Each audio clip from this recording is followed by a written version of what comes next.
Y entiendo que el mensaje de hoy es mejor tenerlo desde acá. Estamos estudiando libros de... Me iban a decir Colosenses, algunos ya los escuché así medio... Tesalonicenses. ¿Primera o segunda carta? Primera carta. Bien, no chequeé la presentación, así que puede estar bien o puede estar mal allá arriba. Pero lo importante de hoy es que de este lugar podamos salir con una decisión. Porque haber venido hoy a la casa del Señor y escuchar el mensaje que hoy nos toca, por los versículos que tocan, si no producen en nosotros tomar una decisión, habrá sido una pérdida de tiempo. Pero si no tomamos una decisión favorable a la palabra de Dios, también estamos marcando de que estamos tomando otra decisión. Y ahí es donde el Señor tiene que obrar en nuestro corazón. Todos los que tengan celulares, les animo a silenciarlos, si es necesario apagarlos. Yo voy a hacer lo mismo.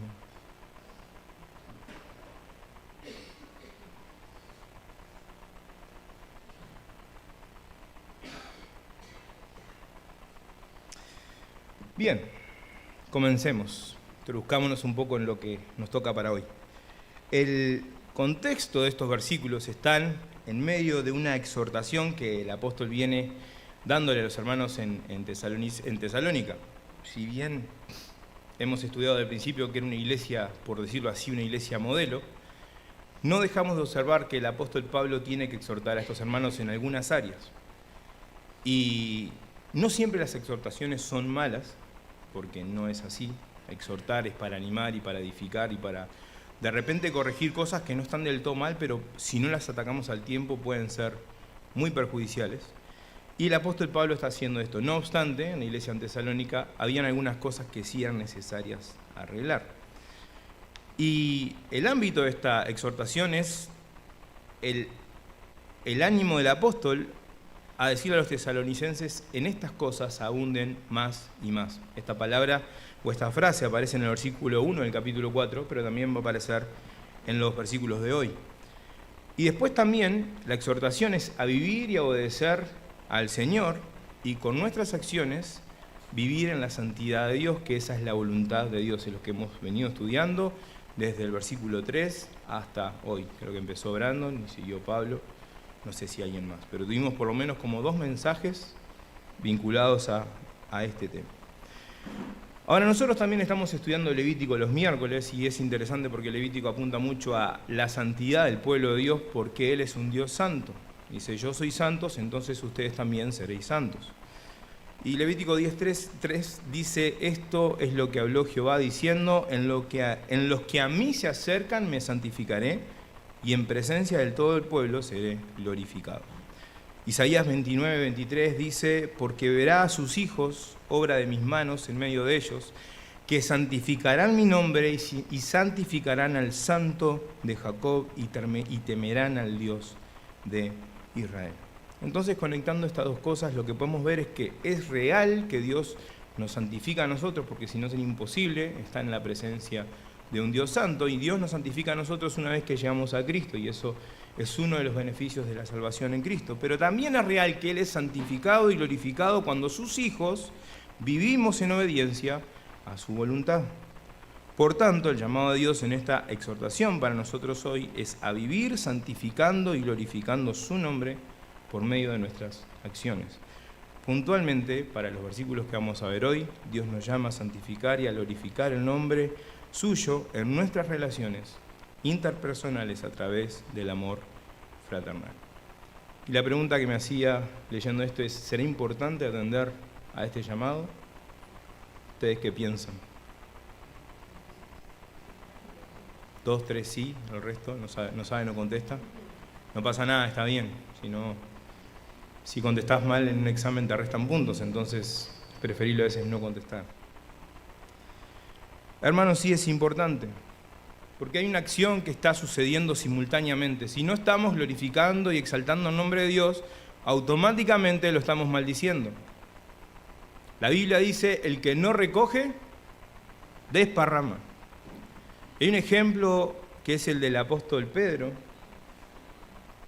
un discípulo fiel al Señor, que en el momento que dejó de bendecir al Señor con su vida, ¿qué hizo?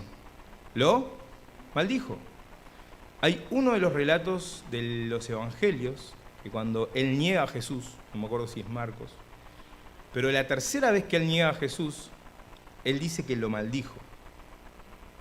Entonces me pregunto, ¿dónde ganan todos esos años de gloria y promesas del Señor? Yo te voy a servir hasta el final. Pero en la hora más difícil del Señor Jesús, cuando Él necesitó de los suyos, lo que escuchó de los suyos fue maldición. Entonces son actitudes o cosas que suceden simultáneamente. O hacemos una cosa o hacemos la otra. Ahora sí, entremos en tema. Así que podemos leer ahí los versículos en Tesalonicenses, capítulo 4, versículo 9 y 10. Dice, pero acerca del amor fraternal no tenéis necesidad de que os escriba, porque vosotros mismos habéis aprendido de Dios que os améis unos a otros. Y también lo hacéis así con todos los hermanos que están por toda Macedonia. Pero os rogamos, hermanos, que abundéis en ello más y más. Ahora, lo interesante de estos versículos es que en medio de una exhortación del apóstol Pablo vemos palabras de elogio y de exaltación a los hermanos en Tesalónica. Y lo que Dios me hablaba en estos versículos así de mano es, el apóstol Pablo viene haciendo una exhortación de aquellas. La voluntad de Dios es vuestra santificación. No estén en fornicación, no estén en adulterio, no engañen a su hermano, porque Dios es vengador de esto. Y en medio de eso, pero acerca de esto no tengo nada que decirles, al contrario. Ustedes hacen esto, acerca del amor fraternal. Entonces, lo primero que vemos es que necesitamos reconocer lo bueno de los demás. Necesitamos reconocer las virtudes de los demás y necesitamos, como iglesia, reconocer el obrar de Dios en los demás. Y no es algo que sea muy común en el pueblo de Dios, si somos honestos. De repente hay otras denominaciones que han hecho mucho hincapié en la honra hacia el liderazgo o en la honra hacia el que está presidiendo, y a veces eso se ha manipulado un poco y honra es plata. Pero la Biblia dice en Romanos, al que honra, honra, ¿sí o no? Y a veces nosotros, por tomar en pie y literalmente el hecho de que dice, no a nosotros, Señor, sino a tu nombre sea dada toda la gloria, no estamos honrando a Dios en no reconocer las virtudes que Dios puso en la vida de algunos de nuestros hermanos. Virtudes que Dios pone para bendecirnos a nosotros, que nos edifican a nosotros, que nos hacen mejores a nosotros y a veces nada más que a nosotros. Y este ejemplo del apóstol Pablo me encanta porque él viene haciendo una exhortación dura. Si la analizamos fríamente es dura. Pero en medio de eso hace un gran paréntesis y dice, en cuanto a esto, no tengo nada que decirles. El apóstol Pablo exalta una lección aprendida de los tesalonicenses. Vosotros mismos habéis aprendido de parte de Dios y así lo hacéis con todos. Y lo que me impresiona es que un hombre que enseñó las profundidades del misterio del reino de Dios puede exaltar, maravillarse de actitudes y de acciones que hermanos toman y que viven cada día. Así que esto debería enseñarnos. Ahora, pensando un poco más, me preguntaba cómo es que ellos pueden aprender a vivir este amor genuinamente los unos con los otros, y también cómo es que ellos logran aprender esto directamente de parte de Dios. Recordemos que el Evangelio del Señor recién estaba siendo predicado a los gentiles, ¿sí o no? ¿Y los tesalonicenses eran judíos o eran gentiles? ¿Quiénes son los gentiles? Los gentiles somos todos los que no somos judíos. Todos. Uruguayo, venezolano, argentino, cubano, español, de todas las razas y colores, italianos, mientras que no seamos judíos, somos gentiles. Y la predicación del Evangelio estaba siendo justamente a cargo del apóstol Pablo, ¿sí o no? El resto de los apóstoles, la mayoría se quedó en Jerusalén y cuenta la historia que otros arrancaron para el lado de India, como Tomás. Pero si el apóstol Pablo no les lleva el Evangelio y no les enseña acerca de la palabra de Dios, me pregunto, ¿cómo pudieron aprender de parte de Dios? Y ahí es donde nosotros tenemos que ir a Juan capítulo 15. Así que les animo a abrir ahí, Juan capítulo 15, del versículo 1 al 7. No sé si está el inalámbrico pronto o no. ¿Sí está? Bien, ¿me lo pasan?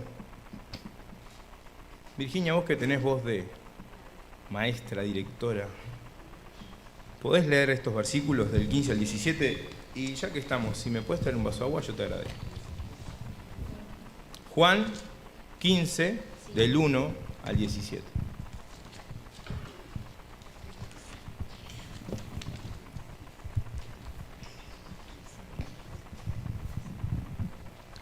Entonces algunos que venían. Juan 15, no es ese. Yo soy la vid. Yo soy la vid verdadera y mi Padre es el labrador. Todo pámpano que en mí no lleva fruto lo quitará, y todo aquel que lleva fruto lo limpiará para que lleve más fruto. Ya vosotros estáis limpios por la palabra que os he hablado. Permaneceréis en mí y yo en vosotros. Como el pámpano no puede llevar fruto por sí mismo si no permanece en la vid, así tampoco vosotros si no permanecéis en mí. Yo soy la vid, vosotros los pámpanos. El que permanece en mí y yo en él, éste lleva fruto, mucho fruto, porque separados de mí nada podéis hacer. El que en mí no permanece será echado fuera como pámpano, y se secará, y los recogen y los echan en el fuego y arden. Si permanecéis en mí y mis palabras permanecen en vosotros, pedid todo lo que queréis y os será hecho. En esto es glorificado mi Padre, en que llevéis mucho fruto y seáis así mis discípulos. Como el Padre me ha amado, así también yo os he amado. Permaneced en mi amor. Si guardareis mis mandamientos, permaneceréis en mi amor, así como yo he guardado los mandamientos de mi Padre, y permanezco en su amor. Estas cosas os he hablado para que mi gozo esté en vosotros y vuestro gozo sea cumplido. Este es mi mandamiento, que os améis unos a otros como yo os he amado. Nadie tiene mayor amor que este que uno ponga su vida por sus amigos. Vosotros sois mis amigos si hacéis lo que yo os mando. Ya no os llamaré siervos, porque el siervo no sabe lo que hace su señor. Pero os he llamado amigos, porque todas las cosas que oí de mi Padre os las he dado a conocer. No me elegisteis vosotros a mí, sino que yo os elegí a vosotros, y os he puesto para que vayáis y llevéis fruto, y vuestro fruto permanezca, para que todo lo que pidiereis al Padre en mi nombre, Él os lo dé. Esto os mando, que os améis unos a otros. Muchas gracias, Virginia. No me elegisteis vosotros a mí, sino que yo os elegí a vosotros y os he puesto para que vayáis y llevéis fruto. ¿Cuál es el fruto al que se refiere esto? Vale decir, si nos equivocamos no pasa nada. En parte. ¿Qué dice la Biblia acerca del fruto del Espíritu? ¿Cuál es el fruto del Espíritu? Gálatas capítulo 5, mas el fruto del Espíritu es amor, gozo, paz, paciencia, benignidad, bondad, fe, mansedumbre, templanza. Contra tales cosas no hay ley. Y es cierto que nosotros muchas veces pensamos en esto como que cuantas más almas ganemos para el Señor, más recompensa vamos a tener, y puede ser. Pero el que hace la obra de convicción de pecado y el que da la salvación es el Espíritu Santo. Mas nosotros está el dejar que su Espíritu obre para que su fruto aflore. Y dice que en esto es glorificado mi Padre, en que ustedes lleven mucho fruto. ¿Fruto de quién? Del Espíritu. ¿Podemos hablar del Evangelio y no vivir nada de esto? Sí, podemos. Si Dios usó una burra, puede usarnos a nosotros para decirle a alguien, Cristo te ama, y nuestra vida ser un completo desastre. Porque mi vida ha pasado. Pero Dios es glorificado cuando el fruto su fruto en nosotros se puede ver. Ahora, ¿cómo aprendieron directamente esto de parte de Dios? Y la respuesta es permaneciendo en Cristo. Si no permanecen en mí, nada podéis hacer. Y el que permanece en mí lleva mucho fruto. Si yo estoy en Cristo, la savia de Cristo va a estar en mí. Y la Biblia dice que su fruto es todo lo que acabamos de leer. Pero esto también nos indica de que si no estamos viviendo en su amor los unos para con los otros, es una evidencia de que estamos permaneciendo en cualquier otra cosa, menos en Cristo. Y eso es algo que tenemos que pensar. Revisar qué fruto estamos dando. Y eso nos va a indicar en quién estamos permaneciendo. Si en Dios o fuera de Dios. Y acá hay una conexión de cosas que se dan a raíz como síntesis de este pasaje que acabamos de leer. Si no estamos viviendo en su amor los unos para con los otros, no estamos permaneciendo en Jesús. Si no estamos permaneciendo en Jesús, no podemos llevar mucho fruto.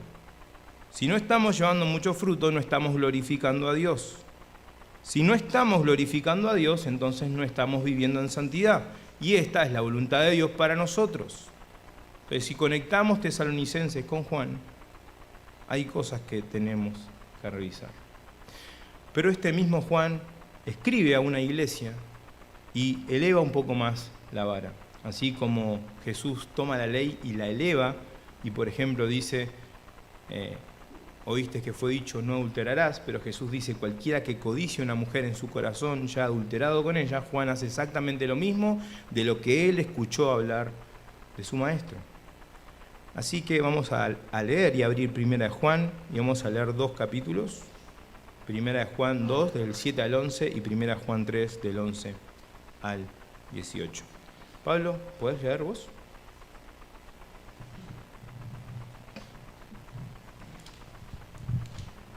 Primera de Juan primero 2 del 7 al 11. Amados, no se escribe un mandamiento nuevo, sino un mandamiento antiguo, que habéis tenido desde el principio. El mandamiento antiguo es la palabra que habéis oído. Por otra parte, os escribo un mandamiento nuevo, el cual es verdadero en él y en vosotros, porque las tinieblas van pasando, y la luz verdadera ya está alumbrando. El que dice que está en la luz y aborrece a su hermano, está aún en tinieblas. El que ama a su hermano permanece en la luz, y no hay causa de tropiezo en él. Pero el que aborrece a su hermano está en tinieblas y anda en tinieblas, y no sabe a dónde va, porque las tinieblas han cegado sus ojos.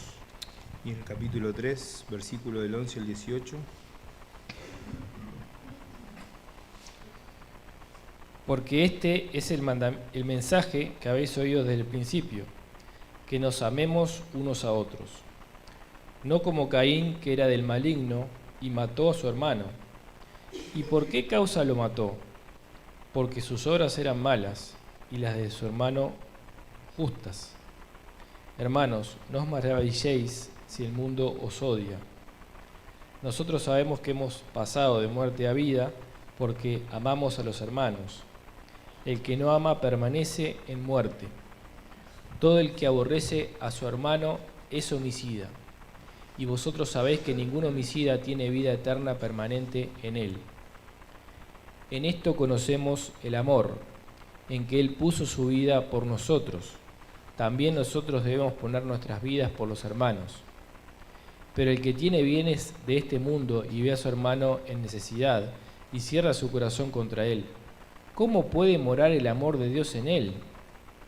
Hijos, no vemos de palabra ni de lengua, sino de hecho y en verdad. Gracias, Pablo.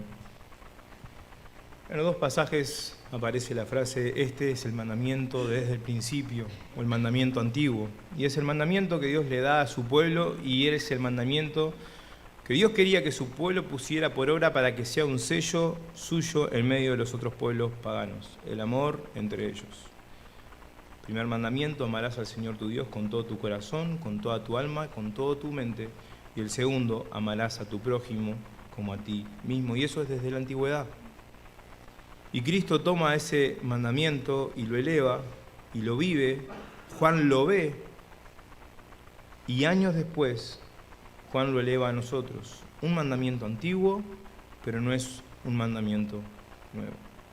Y ahí él desarrolla todo esto que acabamos de leer. Y me impresionó esto: el mundo aborrece a Cristo. Versículo 13. El mundo aborrece a Cristo. Pero ¿puede la iglesia de Cristo aborrecer a Cristo?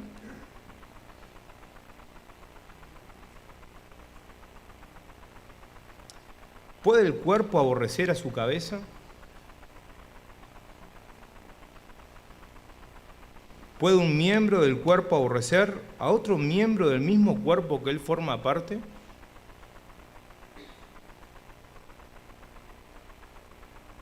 La palabra aborrecer es fuerte porque es la que contrasta la palabra de Dios con amar. Y Proverbios dice: 6 cosas aborrece Jehová y 7 abomina su alma. A ese nivel está de fuerte este término aborrecer. Y es la contraposición de amar, según Juan. Enseñanzas profundas pero claras en todo esto que acabamos de ver. Si estamos aborreciendo a un hermano, no somos de la luz, somos de las tinieblas, no somos de Cristo, somos de Satanás. El que ama a su hermano permanece en la luz y en él no hay tropiezo, pero el que aborrece a su hermano está en tinieblas y anda en tinieblas. Si mi vida está yendo de acá para allá sin visión, sin dirección y sin propósito eterno, quizá debo preguntarme: ¿estoy aborreciendo a algún hermano? El que aborrece a su hermano anda en tinieblas y no sabe a dónde va, porque las tinieblas le han cegado los ojos. Capítulo 2, versículo 11. Si estoy aborreciendo a mi hermano, quizás soy un convencido y no un convertido. Esa frase la hemos escuchado muchas veces. La evidencia de la salvación en la vida de los creyentes, es decir, en nosotros, es el amor sincero que podamos practicar los unos con los otros. Nosotros sabemos que hemos pasado de muerte a vida en que amamos a los hermanos. El que no ama a su hermano permanece en muerte.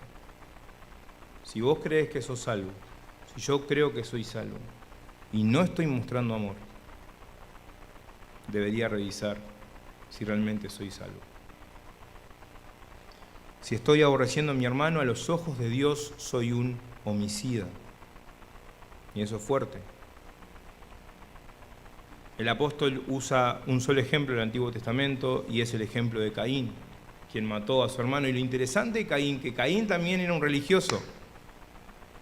Y religioso en el sentido de que él exteriormente daba sus sacrificios y daba sus ofrendas al igual que Abel. ¿Cuál fue el detonante de la muerte de Abel? ¿Qué fueron a hacer? ¿Fueron a ofrecer un sacrificio? ¿Sí o no?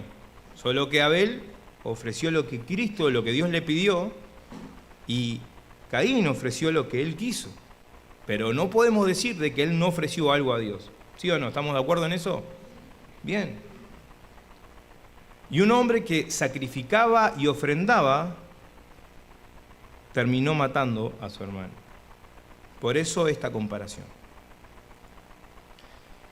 Hemos conocido a Dios. La Biblia, en esta misma carta, en el capítulo 4, dice que Dios es amor. Y lo hemos conocido si mostramos este amor de forma práctica, visible y verdadera hacia nuestros hermanos.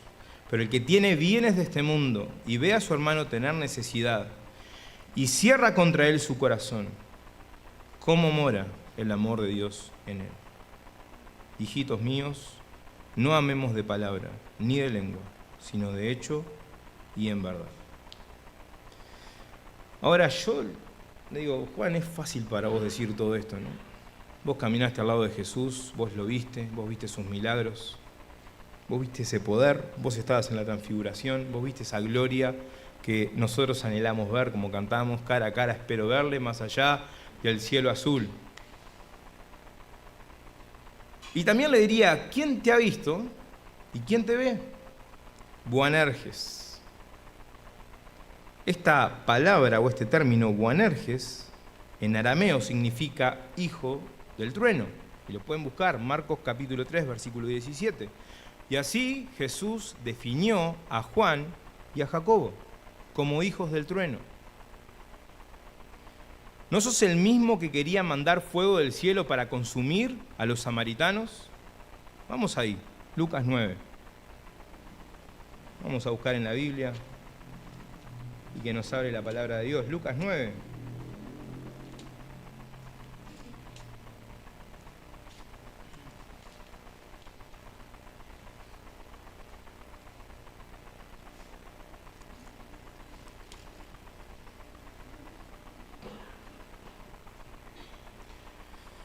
Versículo 51 dice: cuando se cumplió el tiempo en que él había de ser recibido arriba, afirmó su rostro para ir a Jerusalén.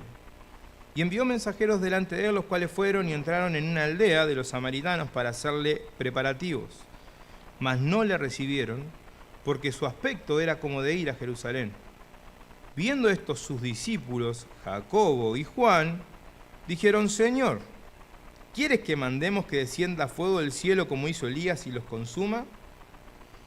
Entonces volviéndose él, les reprendió diciendo: vosotros no sabéis de qué espíritu sois, porque el Hijo del Hombre no ha venido para perder las almas de los hombres, sino para salvarlas. Y se fueron a otra aldea. Este es Juan que nos habla de este amor maravilloso de Dios y que nos dice cómo nosotros debemos vivir. Ese amor de Dios es el mismo que no lo practicaba. Y la exhortación de Dios es: vosotros no sabéis de qué espíritu sois. Y en el capítulo 4 de la primera carta de Juan, si no me equivoco, este mismo Juan también nos dice: prueben de qué espíritu son. Este mismo Juan y este mismo Jacobo eran los que querían estar en el reino venidero a la izquierda y a la derecha de Dios. Y eran tan pero tan cobardes que anhelaban poder, pero no se animaban ellos a pedírselo ni siquiera a Dios. Entonces, ¿qué hicieron? Mamá, parece el misa cuando se levanta. Mamá, ¿te animás a pedirle a Dios? ¿Te animás a pedirle a Jesús que en su reino venidero nos ponga a nosotros a la derecha y a la izquierda y después podemos mirar a todo el resto así? Este era Juan.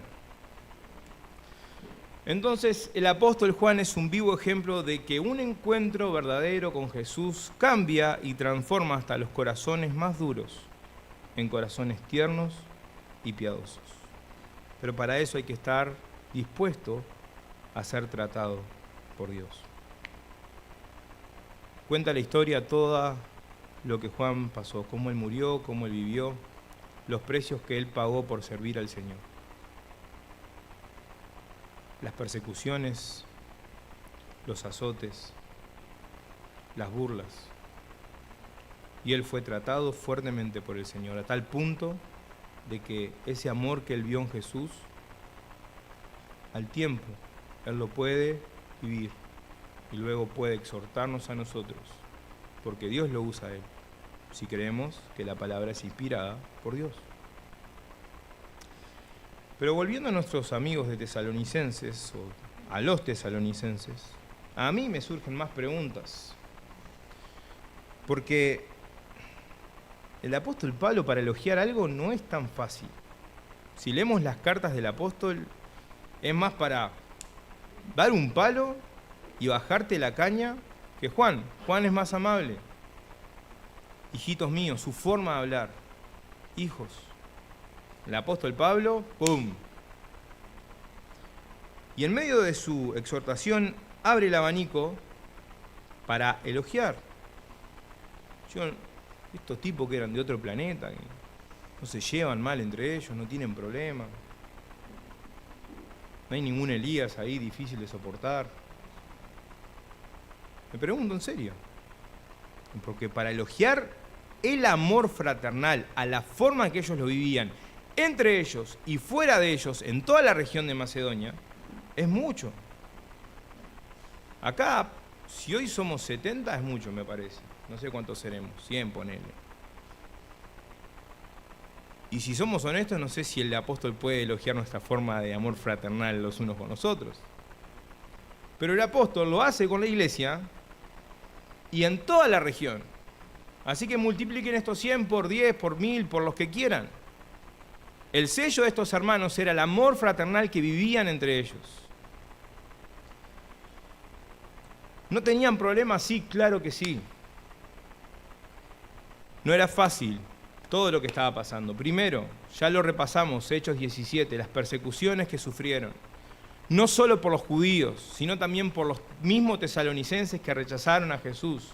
Sus mismos hermanos, el capítulo 2 lo resalta. El apóstol le dice, ustedes sufrieron lo mismo que los judíos, cuando de su propia nación los rechazan por causa de Cristo. Y tenemos el ejemplo de la familia de Jasón y todo lo que ellos pasaron. Pero si el apóstol les escribe también 2 cartas, es porque algo de pecado en ellos también había. Ya venimos estudiando la exhortación a la santidad en el área sexual, los versículos anteriores. Y el final de la primera epístola, en el capítulo 5, el apóstol dice, exhorten a los ociosos. Y en la segunda carta redobla la apuesta diciéndoles, muchachos, tienen que laburar. El que no trabaja, que no coma. Y no es fácil cuando hay alguien que se está deslomando para que otro pueda comer. Todos somos amigos hasta la hora de la comida, ¿sí o no? Cuando hay que pagar, vamos a comer, dale, sí, pedí un brasero, pedí botella de vino, whisky, sí, dale. Hay que pagar. Ah, no, yo quería un cafecito nomás. Y esas cosas, sin duda, que generaban rispideces en el pueblo de Dios en Tesalónica. Entonces no era que todo era color de rosas entre ellos. Ahora, ¿cómo podían resolver estos problemas y ponerse por encima de ellos para vivir este amor fraternal que el apóstol elogia? Y lo único que se me ocurre es amando a la manera de Dios y no a la suya. Y en segundo lugar es poniendo en práctica y en vida misma todo el consejo de la palabra de Dios en cuanto al amor fraternal y nuestras relaciones dentro de la congregación. Y si estudiamos la Biblia, estos términos siempre van de la mano. Amar a la manera de Dios para poder vivir un amor fraternal entre el pueblo de Dios. Amando a la manera de Dios y no a la nuestra. ¿Cómo nos amó Dios? Fue tal manera, fue tan grande esa forma que dio todo lo que tenía, su Hijo unigénito. Yo hasta ahora tengo uno solo y estoy seguro que no lo doy por nadie. Yo no lo haría. Dios sí lo hizo. Como Dios nos mostró su amor, en que siendo aún pecadores, Cristo murió por nosotros. ¿Cuál fue el sello de ese amor tan grande por nosotros? Él reconcilió nuestra relación. 2 Corintios 5, 18 y 19, y todo esto proviene de Dios, quien nos reconcilió consigo mismo por Cristo, y nos dio el ministerio de la reconciliación, que Dios estaba en Cristo, reconciliando consigo al mundo, no tomándoles en cuenta a los hombres sus pecados, y nos encargó a nosotros la palabra de reconciliación. Él dio por amor, Él mostró ese amor, y Él nos reconcilió por su amor. No fue un amor cualquiera, no es ese amor de, che, me gustás, quiero conocerte, y a los 2 minutos estoy hablando con otra. No. Si fuera poco, 1 Corintios 13 nos muestra el carácter de ese amor. Y si en ese pasaje vos sacás la palabra amor y ponés la palabra Dios, es exactamente lo mismo. El carácter del amor de Dios con el carácter de Dios mismo. Y frente a todo esto que Él nos da, ¿qué es lo que Él demanda de nosotros? Porque gratis no es. Bueno, ahora sí, Colosenses, ya lo estudiamos, capítulo 3, del 12 al 14. Vestidos pues como escogidos de Dios, santos y amados, de entrañable misericordia, de benignidad, de humildad, de mansedumbre, de paciencia, soportándoos los unos a los otros y perdonándoos los unos a los otros si alguno tuviere queja contra otro. Paréntesis, podés tener queja contra tu hermano, es natural. Somos personas corrompidas por el pecado y el pecado produce queja. De la manera que Cristo os perdonó, así también hacedlo vosotros. Y sobre todas estas cosas, vestidos de amor, que es el vínculo perfecto. Hermanas, ustedes estuvieron estudiando Santiago, ¿sí o no? Santiago 5:16, confesaos vuestras ofensas los unos a los otros y orad los unos por los otros. ¿Para qué? Para que seáis sanados. La oración eficaz del justo puede mucho, y esta frase que la usamos mucho en la reunión de oración está en este contexto de confesar nuestras ofensas y de orar unos por otros para que después oremos y que Dios nos responda. No es que voy a orar así nomás y Dios me va a escuchar. Hay cosas previas para después orar y que Dios me responda favorablemente a mi oración. Entonces, habla con tu hermano. Confesale tu ofensa. Y dale la oportunidad a que él te diga qué le molesta de ti.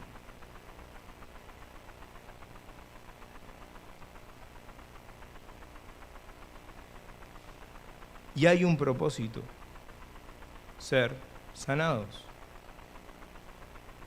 Y a veces queremos andar por la vida, los que no nos gusta ir al médico. Yo soy uno, y últimamente he ido más al médico porque aprendí a que tengo que ir.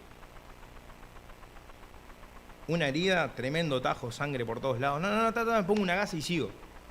Y seguiste. Yo puedo, sí, está bárbaro. Y de repente empezaste a agarrar una infección de aquellas. No, yo puedo, yo sí. Una semana, 2 semanas, a un punto que una infección generalizada, qué sé yo.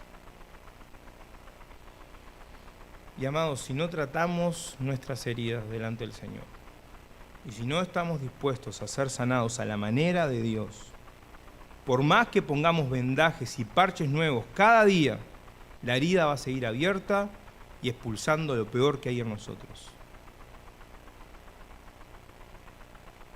No soy médico, pero no tengo dudas de eso.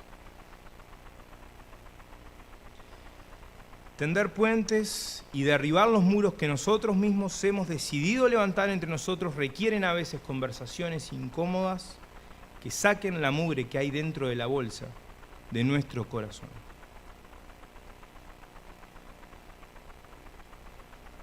No nos gusta, a mí no me gusta bajar la escalera y tirar las bolsas de basura. Mi padre todos los días va y tira la basura, y eso es punto a favor de Matías.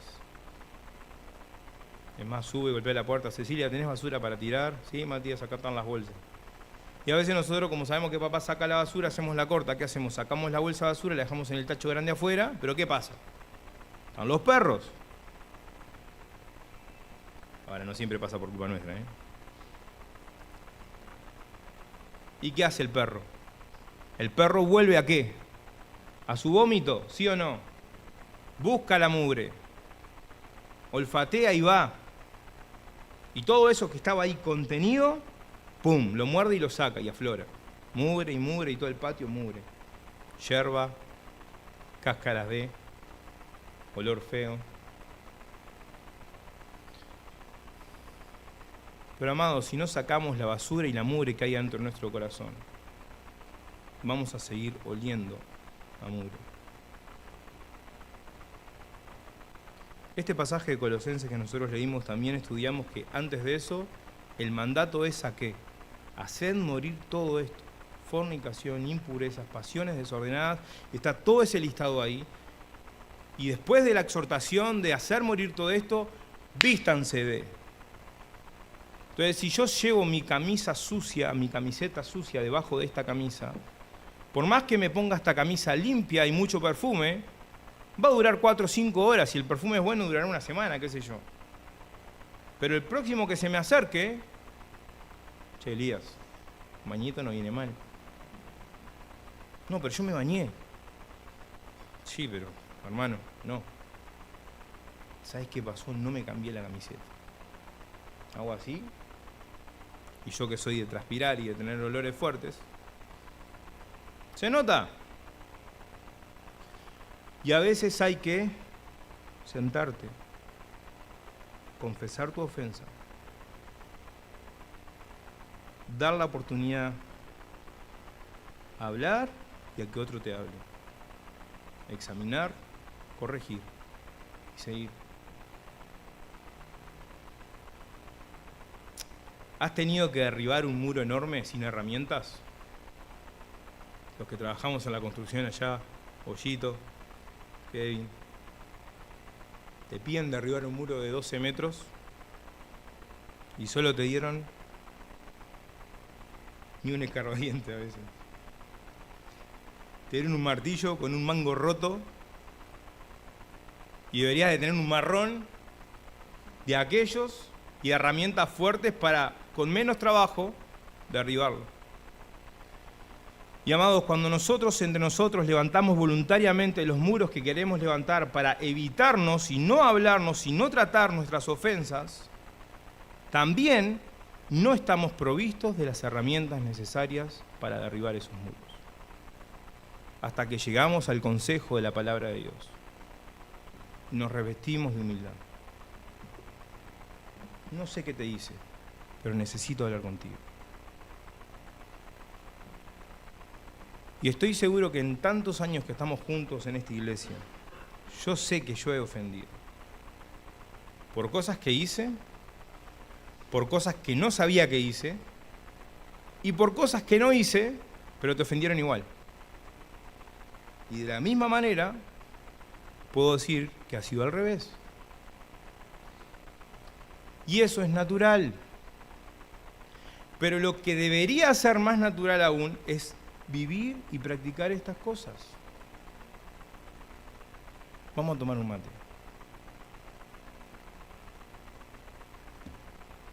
Vamos a sentarnos a hablar. No del fútbol y no de cosas triviales. Hola, ¿cómo estás? Sí, bien, todo ya, nos vemos. Domingo, me voy, es más. Termina el servicio y me voy para no saludar a ningún hermano.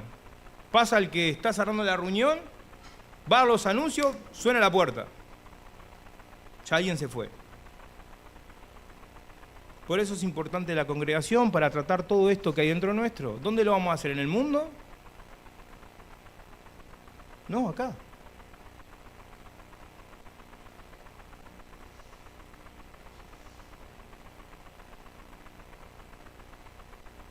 Y necesitamos ser intencionales en esto, porque naturalmente no sale.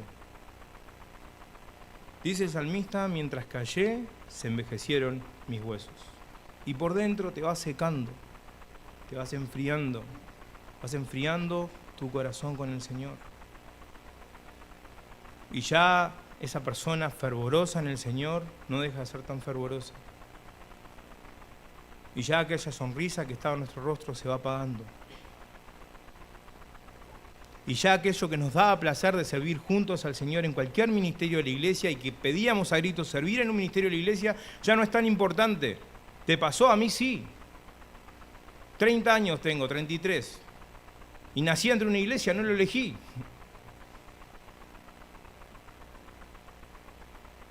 Y eso que al principio lo ves como algo maravilloso, ya empieza a ser rutinario, secundario.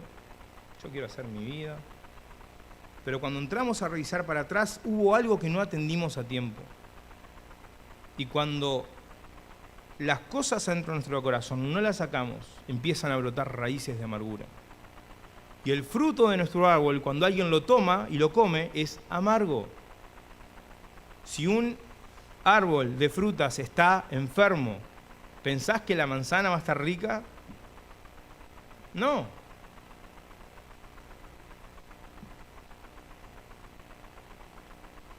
Si logramos tener cuentas cortas entre nosotros y el Señor, y entre nosotros, y pusiéramos esto de una forma más natural, el hablar, el decirnos las cosas, y sabemos que las conversaciones no son fáciles, porque nosotros no somos fáciles.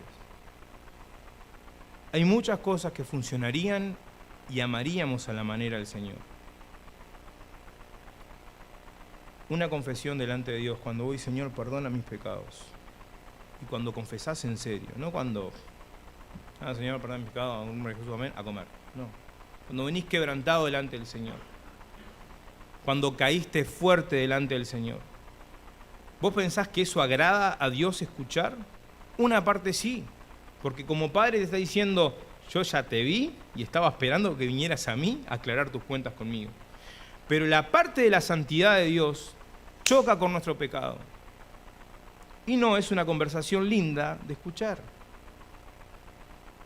Y aquellos que están en autoridad y que escuchan lo peor de nosotros porque abrimos nuestro corazón, estoy seguro que no debe ser fácil. Cuando puedo ir a Enrique y decirle, Enrique, estoy pasando por esto. Yo no sé qué pasará por adentro suyo, creo que es bastante bueno y no me lo muestra quizá abiertamente, pero si me ha tenido que llamar la atención lo ha hecho. Pero no es fácil y no es lindo, pero es necesario. Y esa es la diferencia entre lo lindo y lo necesario.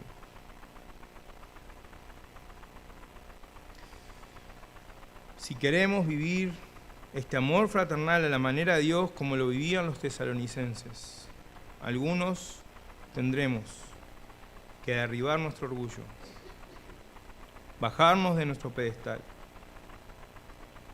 dejar de lado nuestra falsa humildad para que sea la verdadera humildad, la de Cristo, la que aflore en nosotros.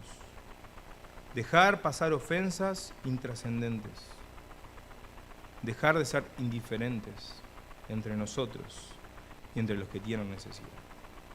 Esto es durísimo. Pero no hay forma de vivir un amor fraternal a este nivel que sea digno de exaltación en la palabra de Dios si nosotros no podemos vivir esto entre nosotros. Y la revisión tiene que ser individual y a veces colectiva. En una orquesta, si individualmente cada uno de los músicos crece su nivel, la orquesta crece su nivel. Y yo que empecé rascando un violín y terminé tocando cosas que jamás en mi bendita vida pensé que iba a tocar, puedo ver eso. Y puedo ver cómo mis compañeros crecieron y cómo ese crecimiento me benefició a mí. Y cómo de tocar ahí, que nos peleamos por tener un lugar, que nos abrieran un lugar para tener un concierto pedorro tocando Estrellita. Después Dios nos permitió la gracia de viajar, de conocer lugares. Y hoy por hoy esos niñitos que tocan todos desafinados son los que han formado los músicos que están en la orquesta del Sodre.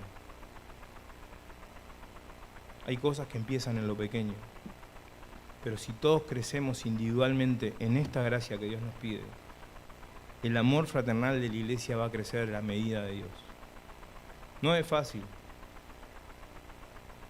Algunos ya por nuestra forma imponemos.